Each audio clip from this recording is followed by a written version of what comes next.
So the paper that we're talking about that was published in Journal of Polymer Science in 2010 was really a mini review on thiol-ene chemistry as a tribute to Charlie Hoyle. What we wanted to do with that manuscript was just educate the audience about the efficiency and the ease of thiol-ene reactivity. And so that was our main goal with that paper. And Dan, Burke and Matt Cade, who were the co-authors of that paper, I think really did a good job in capturing the essence and the simplicity of thiol-ene chemistry, but also its wide scope. I mean, would you agree with that, Dan?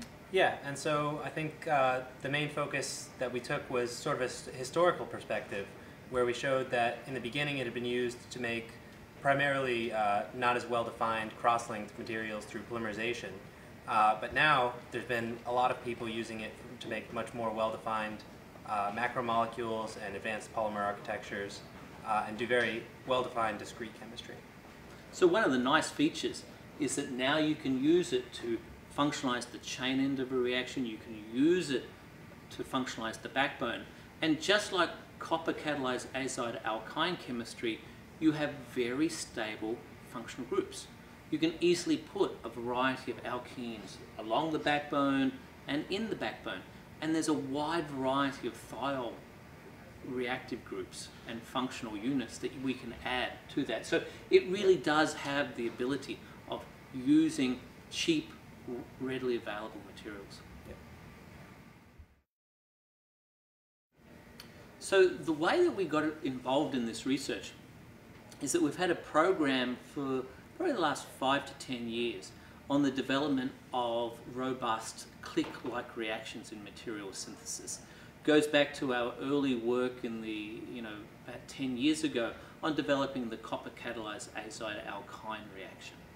During that time, I was at a variety of different meetings listening to work in the general thiol-ene area being given by either Charlie Hoyle or Chris Bowman. And the work was intriguing because it had many of the aspects that we were looking for. That is very efficient reactions, quantitative yields, but more especially, really, really simple reaction conditions. You can do these reactions in heat, in the atmosphere, presence of water, anything. Very efficient chemistry. That's what first caught our attention.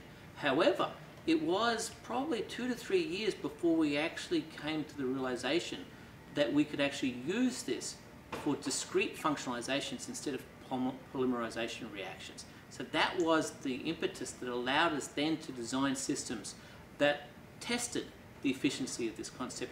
And it was 2008 that we developed our first dendrimer synthesis based on thiol-ene chemistry. Well, the great thing about thiol-ene chemistry is that it works very well the vast majority of times that we tried it.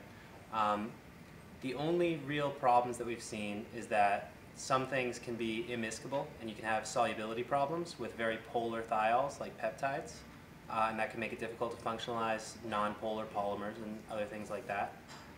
Also, there can sometimes be issues with some compatibility with amines, especially primary amines, if you're doing thiol-ene chemistry with acrylates especially, rather than just regular alkenes. Sometimes you have to try to play around to see if thermal initiation works best or photo initiation for the radical generation. But it tends to be a very efficient and robust reaction. So, building on what Dan said, again, we have very few difficulties that cannot be easily resolved. The solubility issues. We like to use no solvent. And so that's what Dan was talking about, having the problem with the compatibilities. But we can always use an apolar solvent that will solubilize both components. The amino problems that we sometimes have, you simply protonate the amine and then it has very good reactivity. So one of the nice features about thiol-ene chemistry is this robustness. So if we do encounter problems, it's very easy to overcome the problems and then get a high yielding, almost quantitative reaction. Well, we hope that this paper has demonstrated, and the examples in it have demonstrated, that thiol-ene chemistry is a good tool for very versatile and well-defined chemistry. So I think it'll probably continue to be used for making advanced functional materials and advanced architecture macromolecules. So if I can just build on what Dan said. I think if we look at the future, it's going to be applications. People are going to be now using this. I think the chemistry has been developed, and now we're going to see lots of applications based on this chemistry. But if we could take a bigger viewpoint, I think one of the big things that have come out of not this paper, but all the papers that are being published in this area, is the fact that there's more than one click reaction. It's not just the copper catalyzed azide alkyne chemistry. And so what we hope also is that people use this as the inspiration to develop other types of robust and efficient chemistry. So in the future, we may have a selection of 6 or 7 reactions, maybe even 10 to choose from, that we can then use, combine, and make whatever material we want.